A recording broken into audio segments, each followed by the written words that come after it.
पिथौरागढ़ जिले के थानाध्यक्ष गंगुलीहाट हीरा सिंह डांगी के नेतृत्व में अपर उपनिरीक्षक नरेंद्र पाठक मय टीम ने बिना सत्यापन किराएदार रखने के आरोप में 2 व्यक्तियों पर कार्रवाई की।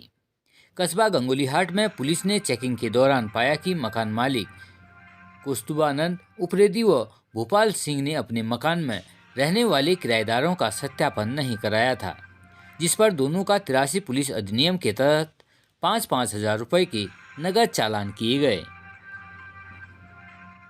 पिथौरागढ़ पुलिस ने एक वारंटी अभियुक्त को गिरफ्तार किया है, जिसके खिलाफ अदालत द्वारा एनआई एक्ट के तहत वारंट जारी किया गया था। अभियुक्त अजीम परवेज निवासी कुटिया खेड़ा धारचूला के खिलाफ धारचूला कोर्ट में चेक बाउंस के मामले में वाद चल रहा है।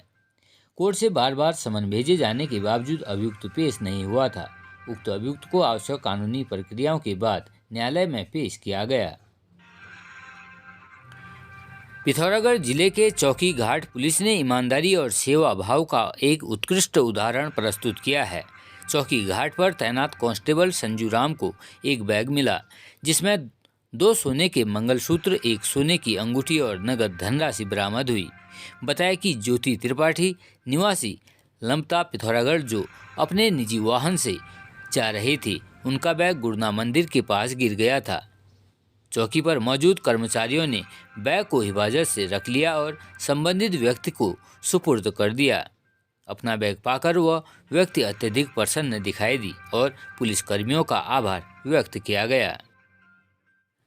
पिथौरागढ़ जनपद में शराब के नशे में उत्पाद मचाकर शांति व्यवस्था भंग करने वाले को पिथौरागढ़ पुलिस ने पहुंचाया हवालात, जबकि सार्वजनिक और धार्मिक स्थलों पर शराब पीकर हुड़दंग करने वाले 48 लोगों के विरुद्ध कार्रवाई की। पिथौरागढ़ पुलिस अधीक्षक रेखा यादव के द्वारा जनपद में शांति और कानून व्यवस्था को बनाए रखने के लिए समस्त पुलिस बल को सख्त निर्देश दिए हुए हैं। पिथौरागढ़ जनपद के नज़दीकी गांव विण के निवासी 81 वर्षीय पूर्व सैनिक वारंट ऑफिसर नंदन सिंह महर के पोते ध्रुव सिंह महर द्वारा 30 नवंबर को एनडीए खड़ग वासला पर हुई पासिंग आउट परेड पर अपनी टुकड़ी का नेतृत्व करते हुए एनडीए की ट्रेनिंग को पूर्ण किया गया। यह बताते हुए 81 वर्षीय नंदन सिंह महर गर्व से भर जाते हैं और अपने आप को तथा परिवार को गौरवशाली मानते हैं। आपको बता दें कि विण निवासी पूर्व सैनिक नंदन महर द्वारा भारतीय वायुसेना पर गौरवान्वित सेवा प्रदान की गई थी। इनके बड़े बेटे कर्नल महिपाल सिंह महर भारतीय थल सेना तथा छोटे बेटे कैप्टन करणपाल सिंह महर भारतीय नौसेना पर सेवारत हैं। इनके बड़े बेटे कर्नल महिपाल सिंह महर के छोटे बेटे कैडेट ध्रुव सिंह महर द्वारा एनडीए के पासिंग आउट परेड पर अपनी टुकड़ी का नेतृत्व भी किया गया था। वहीं बड़े बेटे प्रतीक सिंह महर भारतीय वायुसेना में फ्लाइट लेफ्टिनेंट के पद पर सेवारत हैं।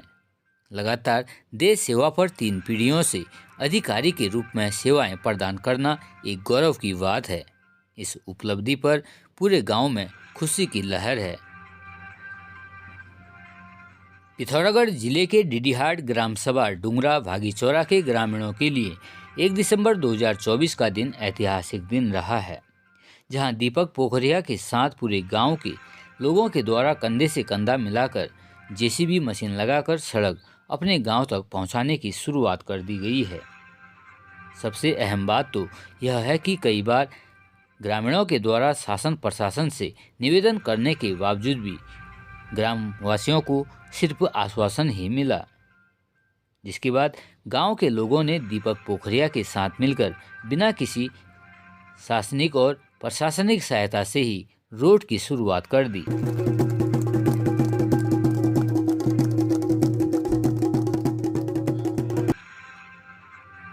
पिथौरागढ़ राष्ट्रीय हिंदू संगठन के द्वारा साप्ताहिक समागम का रामलीला फील्ड टकाना में समापन हो गया है।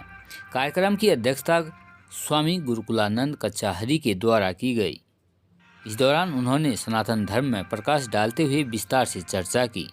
वहीं प्रदेश अध्यक्ष रजनीश वर्मा ने संगठन की राजनीति के बारे में चर्चा की।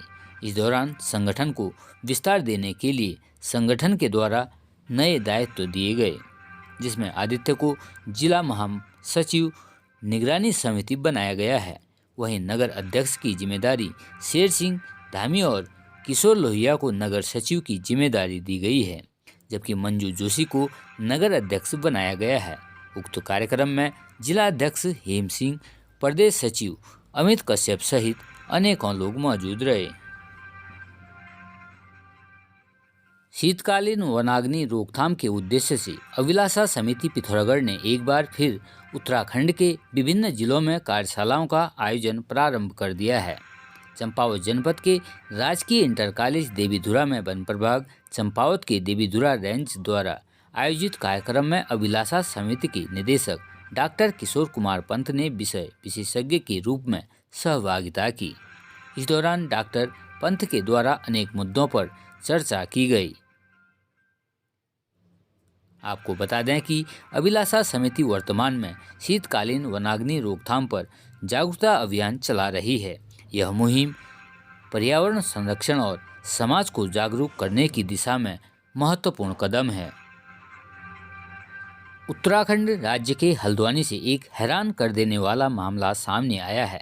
मुखानी थाना क्षेत्र में एक महिला ने अपने पति पर अवैध संबंध, मारपीट और घर से निकालने का गंभीर आरोप लगाया है। महिला की तहरीर पर पुलिस ने आरोपी पति और ससुरालियों के खिलाफ मुकदमा दर्ज कर लिया है, साथ ही जांच शुरू कर दी है। मुखानी थाना क्षेत्र की एक महिला ने पुलिस में तहरीर देते हुए बताया कि उसकी शादी दिल्ली निवासी युवक के साथ हुई थी। शादी के दौरान मायके से ससुराल वालों को हैसियत के अनुसार गहने, नकदी और अन्य सामान दिया गया था, लेकिन शादी के बाद महिला को ससुराल में उत्पीड़न का सामना करना पड़ा। इस दौरान उसने बताया कि उसे पता चला कि उसके पति का किसी अन्य महिला के साथ अवैध संबंध हैं, जिस कारण घर पर अक्सर झगड़े होते रहते हैं। एसओ मुखानी विजय मेहता ने कहा कि महिला की तहरीर पर आरोपी पति, सास और ससुर के खिलाफ दहेज अधिनियम के तहत केस दर्ज कर लिया गया है, साथ ही मामले की जांच की जा रही है। उत्तराखंड राज्य के रायपुर निवासी एक व्यक्ति ने थाना रायपुर पर सूचना दी कि कपिल कुमार नाम के व्यक्ति के द्वारा उनकी नाबालिग बहन को अपने कमरे में बंद कर उसके साथ गलत हरकत की गई है। वादी द्वारा दी गई तहरीर पर तत्काल कार्रवाई करते हुए थाना रायपुर में पॉक्सो अधिनियम सहित विभिन्न धाराओं के तहत अभियोग पंजीकृत किया गया है। वहीं अभियोग में पीड़िता के बयान के आधार पर धारा 74B NS व 7/8 पॉक्सो का लोप कर पॉक्सो अधिनियम की वृद्धि की गई है। घटना की गंभीरता को देखते हुए पुलिस अधीक्षक देहरादून के द्वारा थाना अध्यक्ष रायपुर को आवश्यक दिशा निर्देश दिए गए, जिस क्रम में थाना रायपुर पर गठित पुलिस टीम के द्वारा नाबालिग बालिका के साथ दुष्कर्म करने वाले अभियुक्त कपिल कुमार को गिरफ्तार कर लिया गया है।